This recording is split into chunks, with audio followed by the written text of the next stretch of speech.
listen.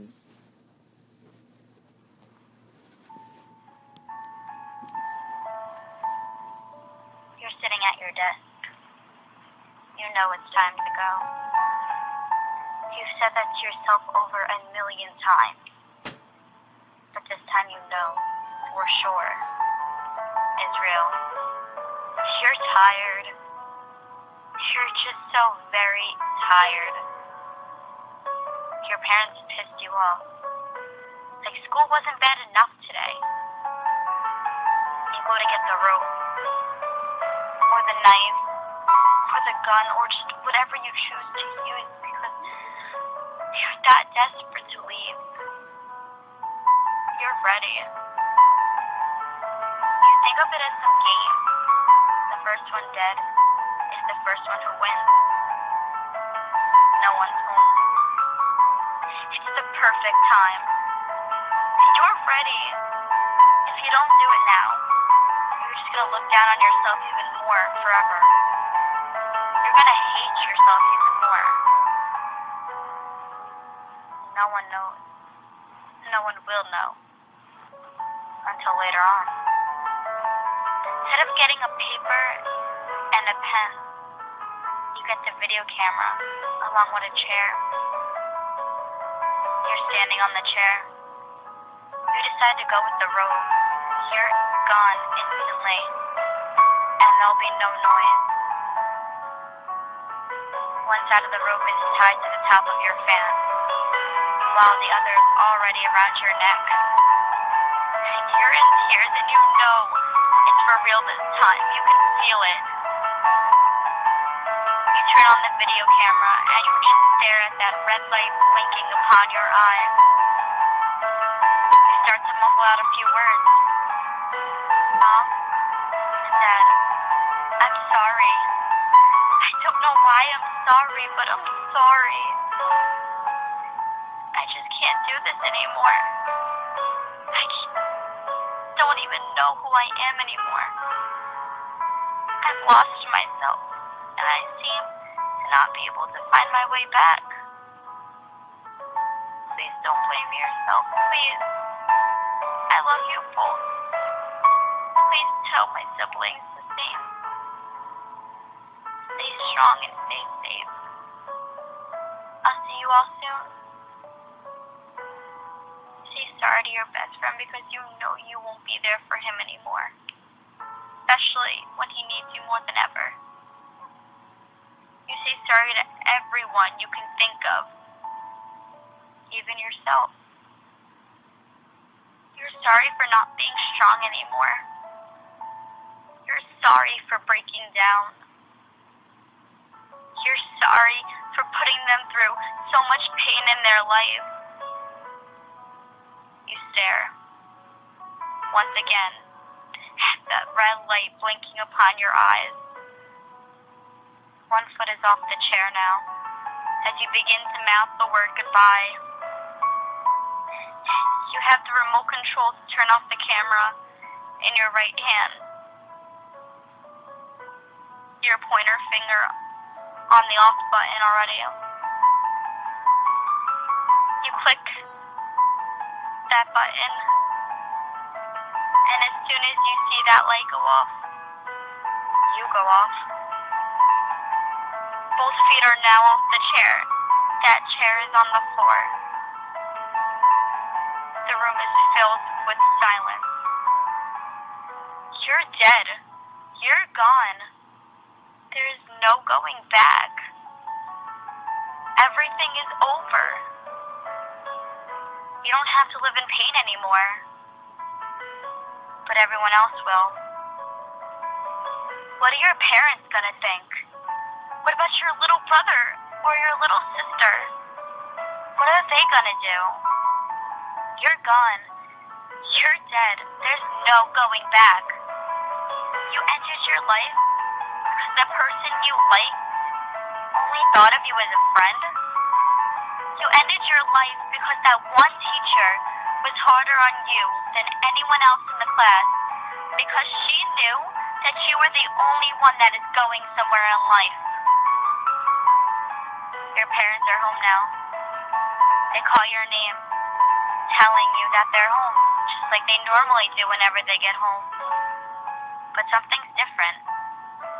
You don't answer. They don't hear your voice. They get worried. You always answer. They come upstairs thinking you're sleeping or showering. Your mom opens your bedroom door and screams at the top of her lungs. She instantly passes out. Your little sister hears her and comes up after her. She screams, "Daddy, help!" She runs over to you, hitting your leg, begging you to wake up. "Wake up! Wake up! Please stop! Wake up!" But you don't answer. You're not waking up. You're gone. You're dead. There's no waking up. There's no going back. Your dad comes running upstairs and all he could do is stare. He watches his baby girl swing back and forth on a rope. He sees the video camera and he sees the chair. But he doesn't move. He's stiff as a board.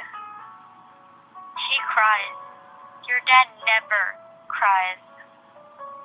He picks up the phone and calls 911. He can barely get the words, "My daughter committed suicide," out of his mouth. He's in tears. Your little sister stares at your dad. He hangs up and she jumps right into your daddy's arms, crying harder than ever. She's too young to understand completely, but she knows you're gone. She knows you're dead and she knows that you're never coming back. Everything is over. The cops finally arrive. They take your mom out of your room. They push your dad and sister out of your room. And now they're sitting in the living room. They take your body down off those ropes and lay you on the stretcher. They cover your body and out you go. Just like that. In the blink of an eye, everything happened and everything was over. You're gone. You're dead. There's no going back. Nothing is the same. 2 weeks have passed and your mom still stares out the window more than half of the day. Sometimes even the whole day. Your little sister still hasn't returned to school. Your dad was forced to go to work so he could pay all the bills for your wake and your funeral. Eventually, they found the strength to go back into your room. Your door hasn't been open for 2 months. The rope is still laying on the floor, the same place the cops put it, and the video camera is still sitting on the table. They don't even dare to watch that video. It will never be seen. They slowly pick up the rope and throw it in the garbage. Chills run up their spine, your mom basically in tears. They brush off your bed, making it neat, like they used to do every morning after you went to school. Your desk was empty. It didn't have those little sticky notes you used to leave before you ran to the bus saying, "Have a good day, Mom. Remember to smile." Or "Have fun at work, Dad." Smiley face. You pretended to be so happy. You even tricked yourself. Your bed was made and your room was clean. They shut the door and it remained shut. Your school is still in distress. You thought no one cared and you thought no one noticed you. Remember that girl that said no to being your lab partner? Yes, she cuts every single night now because she thinks it's her fault that you died. Remember that boy that tripped you by accident, looked at you and just didn't say sorry? Yeah, he's in suicidal therapy 5 days a week in the hospital because he feels a smile could have saved your life and he didn't give that to you. Do you remember that teacher that was hard on you that day? She quit her job because she felt she wasn't suited to teach anymore. You're gone. You're dead. There's no going back. 4 years have passed now. Your little sister is now 15 years old. She started a club. It's in her school dedicated to you. Secret is what she calls it. The club is formed for kids to speak their hearts without anyone judging them. They could say anything they want to and talk about anything they needed to. If they were suicidal, they always had someone to talk to. That was your problem. You didn't want to talk to anyone. You had everything bottled inside of you. You acted as if you were the happiest kid on the planet, and you acted as if you had the perfect life. You played that happy character so well that even you started to believe it. You would be so happy all day, and as soon as you laid in bed that night, the thoughts came back. A little fight between you and your parents could have set you off, but with everything inside of you bottled up for years, you just hit your limit. You're gone. You're dead. There's no going back. Your room will never be occupied. Your mom still cries every single night. Your dad isn't as strong as he used to be. Your little sister will never grow up with you by her side, moving her in the right direction. She needed you. Your best friend is still torn up.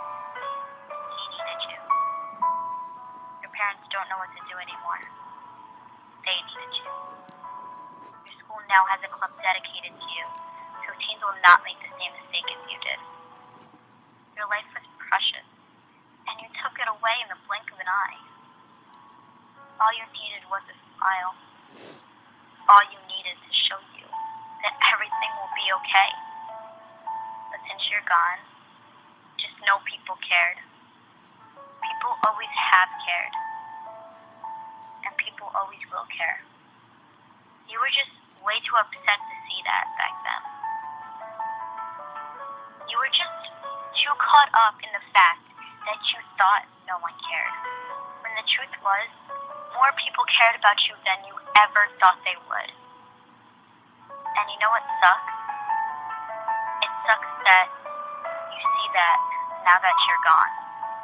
And you didn't see that when you were still here. Your town will never be the same. A girl is gone. A special girl. A girl who thought no one cared. Everyone cared. I promise you. They care. They always have cared. And they always will care. We loved you. And no matter what, we will still always love you. Okay. I hope you guys enjoyed that.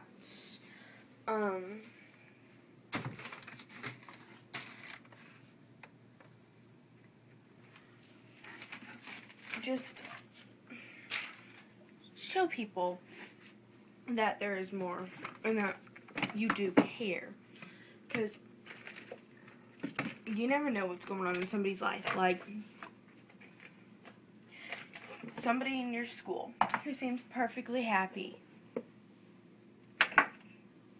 And, you know, their life seems perfectly fine. You might want to guess again, because sometimes those perfect people are beaten at home and stuff like that. And one thing could set them off. So just be careful. And I hope you guys realize that this issue is bigger than it appears. Because those children are taken away from their families. They take their self away from their families because bullying or name calling or something stupid like that. So just do me a favor and pass this on. Subscribe, like. Bye.